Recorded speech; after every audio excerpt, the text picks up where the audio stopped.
Episode की शुरुआत में जेठालाल स्कूटर चला रहा होता है और मेहता साहब पीछे बैठे होते हैं। उन्हें एक ट्रैफिक हवलदार रोकता है। हवलदार बोलता है, एक तो नो एंट्री में एंट्री किया और बिना लाइसेंस का स्कूटर चलाने का। हवलदार अपनी फाइन बुक निकालता है। जेठालाल अपनी जेब से पैसे निकालता है। हवलदार बोलता है, चलो फाइन भरो, निकलो यहाँ से। जेठालाल पैसे देते हुए बोलता है, जल्दी। हाँ। जैसे ही हवलदार पैसे लेता है वो पूछता है, ये क्या है, पुलिस को रिश्वत देता है? जेठालाल और मेहता साहब चौंक जाते हैं। हवलदार बोलता है, स्कूटर जब्त करूं, डालूं हवालात में? जेठालाल घबरा के बोलता है, नहीं नहीं, फाइन फाइन दे रहा हूं। हवलदार बोलता है, ओ बाऊ, कौन सी दुनिया में रहता है? बगैर लाइसेंस के स्कूटर चलाने का फाइन अभी 5,000 रुपया हो गया है। जेठालाल के होश उड़ जाते हैं। वो बोलता है, 5,000? हवलदार बोलता है, हाँ, मालूम नहीं क्या? जेठालाल बोलता है, नहीं, हमने पहली बार ये, मतलब हमसे गुनाह हुआ है तो हमको कहाँ से मालूम होगा? हवलदार सोच के बोलता है, देखो, नो एंट्री का फाइन माफ कर रहा हूं, लेकिन बिना लाइसेंस के स्कूटर चलाने का फाइन तो भरना पड़ेगा। जेठालाल परेशान होकर बोलता है, लेकिन 5,000 तो अभी मेरे पास नहीं है। हवलदार बोलता है, तो मोबाइल से डिजिटल पेमेंट करो ना। जेठालाल अपना फोन निकालता है और हवलदार मशीन आगे करता है। हवलदार बोलता है, ये लो। जेठालाल पेमेंट करता है और हवलदार उसे रसीद प्रिंट करके देता है। हवलदार बोलता है, ये लो रसीद। जेठालाल पूछता है, रसीद? हवलदार बोलता है, तुमने फाइन भरा ना, तो रसीद तो मिलेगा। आगे से जब भी स्कूटर चलाएगा तो लाइसेंस जेब में रखने का, थोड़ा जिम्मेदार नागरिक बनो, हाँ? जैसे ही जेठालाल और मेहता साहब जाने लगते हैं, हवलदार किसी और को रोकता है। थाम थाम। मेहता साहब जेठालाल को बोलते हैं, देखा, बोला था ना नो एंट्री है, मत लो, लग गया ना 5,000 का फटका। जेठालाल अपना हेलमेट उतारता है और दुखी होके बोलता है, अरे मेहता साहब, वृद्धाश्रम की रसीद के लिए 5,000 तो क्या, मैं 10,000 का फटका खाने को भी तैयार हूँ, बस एक बार वो रसीद मिल जाए। मेहता साहब बोलते हैं, हाँ भाई, दुकान में रसीद मिल जाए तो अच्छा है, वरना। जेठालाल बोलता है, अरे मेहता साहब, आप फिर से नकारात्मक बोलने लगे। मिल जाएगी रसीद, दुकान में ही मिल जाएगी, क्योंकि बाकी सब जगह तो हमने देख लिया, हमें कहीं नहीं मिली, इसका मतलब रसीद दुकान में ही है। मेहता साहब बोलते हैं, ठीक है, चलो घुमाओ चतुर को। जेठालाल स्कूटर स्टार्ट करता है। अगले सीन में रात को बाघा और बावरी स्कूटर से गड़ा इलेक्ट्रॉनिक्स पहुंचते हैं। बाघा दुकान का शटर खुलता है। बावरी पूछती है, समझ नहीं आ रहा कि सेठ जी को क्या ऐसा जरूरी काम है कि जिसके लिए हमारी मूवी छुड़वा दी। बाघा बोलता है, वो तो अब सेठ जी आएंगे, उसके बाद ही पता चलेगा बावरी जी। तभी जेठालाल और मेहता साहब स्कूटर पे तेजी से आते हैं और दुकान के अंदर भागते हैं।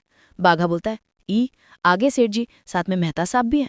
बाघा पूछता है, हाँ सेठ जी, क्या हुआ, आपने दुकान बढ़ाने के बाद खोलने के लिए क्यों बोला? जेठालाल बोलता है, अरे भाई वो सब मत पूछ, अभी जल्दी फटाफट रसीद ढूंढ।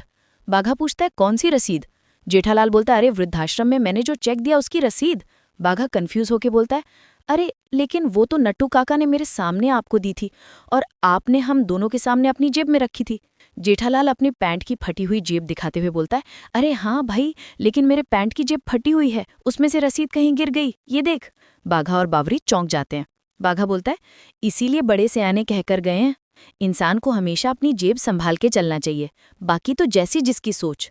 बावरी बोलती है, हाँ बाघा, क्या सही कह के गए हैं आपके बड़े सयाने। मुझे भी जब कोई इंपॉर्टेंट चीज़ अपने पर्स में रखनी होती है ना, तो मैं अच्छे से चेक कर लेती हूँ कि पर्स कहीं से फटी तो नहीं है और चैन तो ठीक से बंद हो रही है ना। जेठालाल चिढ़ के बोलता है, अरे वो बड़े सयानों के वंशजों, अब ये ज्ञान ज्ञान खेलना बंद करो और रसीद ढूंढो। मेहता साहब बोलते हैं, हाँ भाई, फटाफट रसीद ढूंढो। तभी जेठालाल का फोन बजता है। बापूजी का फोन, अरे क्या करूं, कुछ तो बोलिए। मेहता साहब बोलते हैं, मैं कुछ नहीं बोलूंगा। जेठालाल खुद से बोलता है, अरे फोन उठा जेठिया, फोन उठा। फोन अपने आप कट हो जाता है। जेठालाल बोलता है, चलो हश, अपने आप कट हो गया। मेहता साहब बोलते हैं, अरे भाई जल्दी से रसीद ढूंढो। जेठालाल बोलता है, हाँ रसीद, रसीद ढूंढो भाई, रसीद ढूंढो जल्दी। फिर चारों, जेठालाल, मेहता साहब, बाघा और बावरी, पूरी दुकान में पागलों की तरह रसीद ढूंढने लगते हैं। बाघा को एक कागज मिलता है और वो चिल्लाता है, मिल गई। सब खुश हो जाते हैं।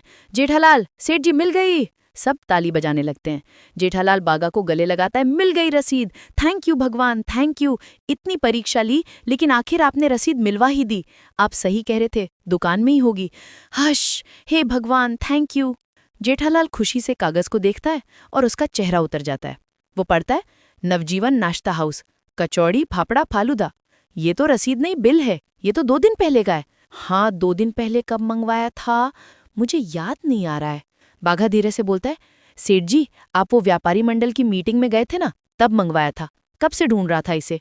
जेठालाल गुस्से में बोलता है, मतलब मेरे पीछे तुम चाचा भतीजा जलसा उड़ाते हो? बाघा सफाई देता है, नहीं, ये हमारे लिए नहीं मंगवाया था, ये वो रामसंग कंपनी से जो लोग आए थे ना, उनके लिए मंगवाया था। जेठालाल पूछता है, रामसंग कंपनी से कौन आया था? वो बोलता है, वो उस दिन। मेहता साहब टोकते हैं, अरे जेठालाल, तुम रसीद छोड़कर ये सब नाश्ते का हिसाब करने कहाँ बैठ गए? सॉरी, चलो रसीद ढूंढो। जेठालाल बोलता है, हाँ, अरे भाई, अभी कोई भी कागज मिले पहले खोल के चेक करना, उसके बाद ही मुझे बोलना रसीद मिल गई। बाघा बोलता है, ठीक है सेठ जी। जेठालाल बोलता है, चलो ढूंढो। सब फिर से ढूंढने लगते हैं। मेहता साहब पूछते हैं, मिली किसी को रसीद? बाघा और बावरी नहीं में सर हिलाते हैं। बाघा बोलता है, नहीं मिली सेठ जी।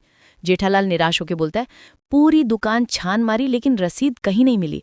अरे कहाँ गिरी है ये गिरी हुई रसीद?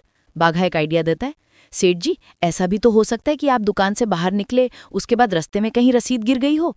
बावरी बोलती है, हाँ, ऐसे हो सकता है, पर अगर ऐसा हुआ है तो फिर ये वही बात हो गई, कहीं और घुमा है छोरा और गड़ा इलेक्ट्रॉनिक्स में ढिंडोरा। मेहता साहब उसे ठीक करते हैं, अरे बावरी, मुहावरा तो ठीक से बोलो। मुहावरा ये है कि बगल में छोरा शहर में ढिंडोरा। बावरी बोलती है, हाँ सॉरी, गलती से मिस्टेक हो गई रायता जी। अरे मेहता साहब, इसको कहाँ सुधार रहे हो आप? इसको सुधार के कोई फायदा नहीं है, अभी रसीद का क्या करें वो बताइए। मेहता साहब बोलते हैं, मैं क्या बताऊं? बावरी बोलती है, मैं क्या कहती हूँ, आप दुकान से निकलने के बाद जहां जहां गए थे वहां ढूंढिए ना। बाघा बोलता है, वाह, वेरी वेल सेड बावरी जी। मेहता साहब बोलते हैं, सब जगह ढूंढ चुके हैं। सबसे पहले जेठालाल यहाँ से अय्यर की गाड़ी में बैठा था, अय्यर की गाड़ी में ढूंढ लिया। फिर अय्यर ने जिस जगह पे जेठालाल को ड्रॉप किया था उस जगह जाके भी सब जगह ढूंढ लिया। फिर उस जगह से जेठालाल जिस ऑटो में बैठा था उस ऑटो में भी ढूंढ लिया। वो ऑटो सोसाइटी में जाके रुका था, उस जगह पे भी जाके ढूंढ लिया। और उस जगह से जेठालाल सीधा मेरे घर पे आया था, मेरे घर पे भी ढूंढ लिया, कहीं नहीं मिली रसीद। जेठालाल टेंशन में बोलता है, अरे बाप रे। मेहता साहब बोलते हैं, और बिना रसीद के जेठालाल घर भी नहीं जा सकता है, क्योंकि वो चाचा जी को वचन देकर बैठा है कि जब तक वो रसीद लेकर घर पर नहीं आएगा तब तक वो घर पर कदम नहीं रखेगा। बाघा बोलता है, सेठ जी, एक काम कर सकते हैं, वृद्धाश्रम में फोन करते हैं, हो सकता है रिक्वेस्ट करने पर वो लोग दूसरी रसीद दे दे। जेठालाल बोलता है, अरे लेकिन वृद्धाश्रम की ऑफिस तो भी बंद हो गई होगी ना भाई। मेहता साहब बोलते हैं, लेकिन कोशिश करने में क्या हर्ज है जेठालाल। बाघा बोलता है, हाँ सेठ जी, सकारात्मक सोचिए और फोन कीजिए। जेठालाल बोलता है, ठीक है, कोशिश करके देखता हूँ। वो फोन लगाता है लेकिन कोई उठाता नहीं है। कोई फोन उठा नहीं रहा है, मतलब ऑफिस बंद हो गई है। मेहता साहब बोलते हैं, मतलब अब दूसरी रसीद तभी मिलेगी जब कल सुबह उनका ऑफिस खुलेगा। जेठालाल हताश हो जाता है, हे भगवान, अभी मैं बापूजी को क्या मुंह दिखाऊंगा। तभी टप्पू का फोन आता है। जेठालाल फुसफुसाते हुए फोन उठाता है, टप्पू, तेरे आसपास बापूजी तो नहीं है ना? फोन से टप्पू की आवाज आती है, हाँ नहीं है, बोल, क्या बोलना है तुझे? तभी सीन में बापूजी टप्पू के पीछे आ जाते हैं। टप्पू चौंक जाता है, बापूजी! जेठालाल घबरा जाता है, क्या बापूजी? बापूजी फोन छीन लेते हैं और गुस्से में बोलते हैं, चुप रे बापूजी वाला, कब से फोन कर रहा हूँ, उठा क्यों नहीं रहे तू? जेठालाल बहाना बनाता है, फोन उठा के क्या बोलूं आपको बापूजी? बापूजी पूछते हैं, क्यों, क्या हुआ, दूसरी रिक्शा भी पंक्चर हो गई? जेठालाल झूठ जारी रखता है, हाँ मतलब नहीं, वो उसका गैस खलास हो गया, तो अभी तीसरी रिक्शा ढूंढ रहा हूँ। बापूजी को शक होता है, वो पूछते हैं, अच्छा जेठिया, मुझे एक बात बता, तूने चेक भर दिया वृद्धाश्रम में? जेठालाल हकलाता है, चेक तो मैं वो मतलब। बापूजी चिल्लाते हैं, हाँ, टा टा पा पा कर रहा है, उसका मतलब जेठिया, आज भी तूने वृद्धाश्रम में चेक नहीं भरा है तो भूल गया है? जेठालाल बोलता है, नहीं बापूजी, चेक तो मैंने भर किया है, लेकिन। बापूजी बोलते, अच्छा भर दिया है चेक, हाँ हाँ तो ठीक है, तो तू रसीद लेके जल्दी से घर आ, मैं तेरी राह देख रहा हूँ। और फोन काट देते हैं। जेठालाल घबरा जाता है, धत, बापूजी बोल रहे हैं रसीद लेके जल्दी से घर आ, मैं राह देख रहा हूँ तेरी। तभी फोन फिर बजता है। जेठालाल उठाता है, हेलो। उधर से मेहता साहब बोलते हैं, हेलो, सच बोल दो जेठालाल। बाघा बोलता है, हाँ सेठ जी, सच सच बता दीजिए। बावरी बोलती है, हाँ सच बता दीजिए। जेठालाल घबराकर फोन देखता है, वो सब तो उसके सामने खड़े हैं। वो समझ जाता है कि बापूजी ने कॉल नहीं काटा था। फोन से बापूजी की आवाज आती है, हेलो, अरे जेठिया, मैं कब से हेलो हेलो कर रहा था, तू कुछ बोल क्यों नहीं रहा था? जेठालाल बोलता है, क्या बोलता बापूजी? बापूजी पूछते हैं, क्यों, क्या हुआ, सच सच बता जेठिया, तू आज भी वृद्धाश्रम में चेक भरना भूल गया ना? जेठालाल हिम्मत करके सच बोलता है, नहीं बापूजी, चेक तो मैंने भर दिया है, लेकिन उसकी रसीद कहीं खो गई है। बापूजी गुस्से से आग बबूला हो जाते हैं, रसीद खो गई, रसीद खो गई, अरे रसीद को क्या पंख आ गए जो उड़ गई और खो गई? जेठालाल फटी जेब के बारे में बताता है, नहीं वो क्या है कि मुझे पता नहीं था, मेरे पैंट की जेब फटी हुई है और उसी जेब में मैंने वो रसीद रखी, तो अभी वो रसीद वो फटी हुई जेब से कहीं गिर गई है।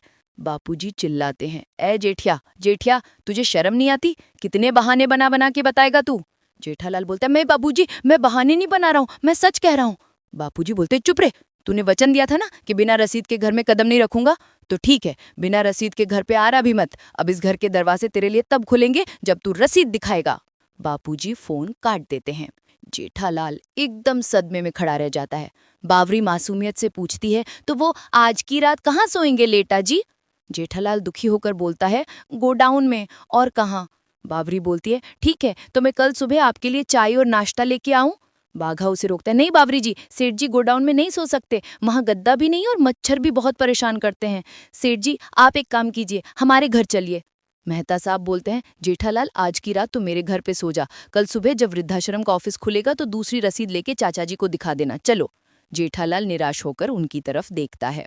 सीन बदलता है। बाघा और बावरी दुकान से निकल रहे होते हैं। बावरी बोलती है, चलिए बागेश्वर जी मूवी देखने चलते हैं।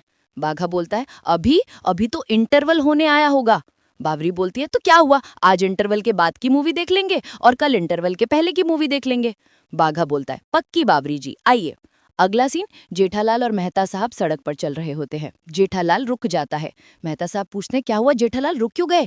जेठालाल डरते हुए बोलता है, नहीं मेहता साहब, सोसाइटी नहीं जा सकते। क्यों? बोलता है, पता नहीं, मुझे अंदेशा हो रहा है कि वो भिड़े पोपटलाल सब मेरी काग डोले राह देख रहे होंगे। मेहता साहब पूछते हैं, वो तुम्हारी राह क्यों देख रहे होंगे? अरे रसीद के बारे में सबको सब कुछ बता दिया होगा ना अय्यर भाई ने। फ्लैशबैक शुरू होता है। सोसाइटी कंपाउंड में पोपटलाल छाता लेकर भिड़े के साथ बैडमिंटन खेल रहा होता है। मेहता साहब की आवाज आती है, अरे पोपटलाल, बैडमिंटन खेलते हो तो छाता तो रख दो। पोपटलाल बोलता है, नहीं छाता रहेगा भाई, चलो खेलो। तभी अय्यर दौड़ता हुआ आता है, ए सुनो आत्माराम, पोपटलाल इधर आओ, सुनो। अरे भिड़े पूछता है, अरे अय्यर क्या हुआ अय्यर भाई? अरे आप लोगों को एक बात बताना है, इधर आओ। अरे मेरे पास तुमको बताने के लिए एक बात है। आज जेठालाल भी फिर से चेक देना भूल गया है और बोलता है कि उसका जेब फटा था और रसीद गुम हो गया है। पोपटलाल बोलता है, ओहो, जेठालाल ने अभी ये नया बहाना निकाला है। अंजलि भाभी बोलती है, अहो, हो सकता है वो सच बोल रहे हो। माधवी भाभी बोलती है, अगर ऐसा होता तो वो तारक को अपने साथ रसीद ढूंढने क्यों लेकर जाते? अंजलि बोलती है, हाँ हो सकता है रसीद सच में खो गई हो। कोमल भाभी बोलती है, सही बात है। भिड़े बोलता है, कोमल भाभी, रसीद खोने के लिए होनी भी तो चाहिए ना। मतलब ये कि रसीद तो तभी होगी ना जब जेठालाल ने चेक भरा होगा। पक्का जेठालाल चेक भरना भूल गया है और अभी बहाना बना रहा है।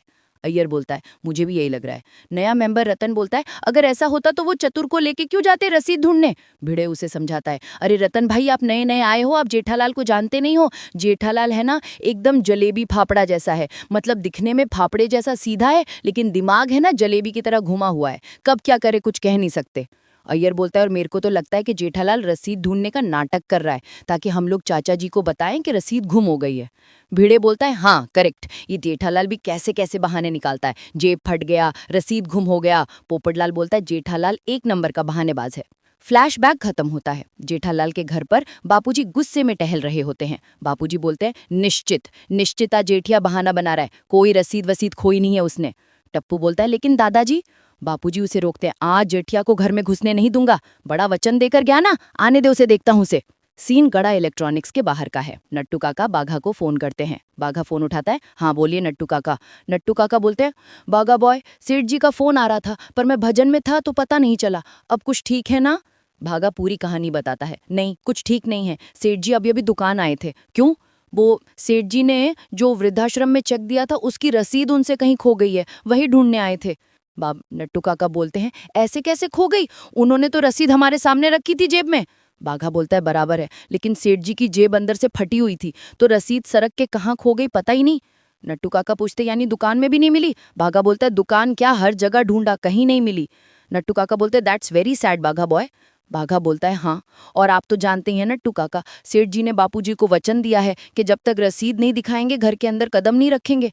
नट्टू काका चौंक जाते हैं, ओ नो, अब पता नहीं क्या होगा सेठ जी का, अभी वो कहाँ है? बाघा बोलता है, वो मेहता साहब के साथ गए और मैं और बावरी जी भी बची कुची फिल्म देखने जा रहे हैं। नट्टू काका बोलते हैं, बाघा बॉय हैव फन। बाघा बोलता है, थैंक यू नट्टू काका। फोन रखकर बाघा प्रार्थना करता है, हे भगवान, सेठ जी की मदद करना। सीन वापस जेठालाल और मेहता साहब पर आता है। मेहता साहब बोलते हैं, देखो जेठालाल, तुम्हें अगर सोसाइटी नहीं आना है तो मत आओ, मैं जा रहा हूँ। जेठालाल रोकता है, मेहता साहब। अरे क्या मेहता साहब, कब तक ऐसे रोड पे खड़े रहेंगे? बोलता है, अरे तो क्या करूं, अरे क्या करूं क्या, मैंने कहा ना कि मेरे घर चल के सो जाओ, कल सुबह वृद्धाश्रम जाना है, दूसरी रसीद लेना और चाचा जी को दिखा देना। अरे मेहता साहब, रात भर में घर से बाहर रहा ना तो बापूजी पूरी सोसाइटी सर पे उठा लेंगे। तो घर जाओ। अरे बिना रसीद के घर कैसे जा सकता हूँ, ये मेरी पैंट की जेब को आज ही क्यों फटना था, कल नहीं फट सकती थी, कल मूवी, हे भगवान भगवान मेरी मदद करो प्लीज, कुछ मदद करो प्लीज, कुछ मदद करो। अगले एपिसोड के प्रोमो में दिखाते हैं कि जेठालाल और मेहता साहब सड़क पर खड़े हैं। टप्पू वहां आता है और एक कागज देता है। टप्पू बोलता है, ये लीजिए रसीद। जेठालाल चौंक कर पूछता है, अरे रसीद? टप्पू बोलता है, ये मैंने अभी कंप्यूटर से बनाई। जेठालाल घबरा जाता है, अरे टप्पू, तूने नकली रसीद क्यों बनाई? टप्पू उसे समझाता है, पापा ये रसीद नकली है, ये आपको पता है, मेहता अंकल को पता है, मुझे पता है, लेकिन दादाजी को थोड़ी ना पता है। मेहता साहब बोलते हैं, जेठालाल, मैं मानता हूं कि टप्पू ने नकली रसीद बनाकर गलत काम किया है, लेकिन तुम तो गलत नहीं हो ना, तुमने तो पैसे भरे हैं ना, घर चलकर दादाजी को ये रसीद दिखा दीजिए। अगले सीन में जेठालाल घर पर बापूजी को वो रसीद देता है। बापूजी रसीद को शक से देखते हुए पूछते हैं, ये रसीद नकली तो नहीं है ना जेठिया? जेठालाल के होश उड़ जाते हैं। प्लीज़ इस वीडियो को लाइक कीजिए ताकि इस वीडियो की रीच बढ़े और मैं आपके लिए ऐसे मज़ेदार वीडियो रोज़ बना सकूं। Thank you.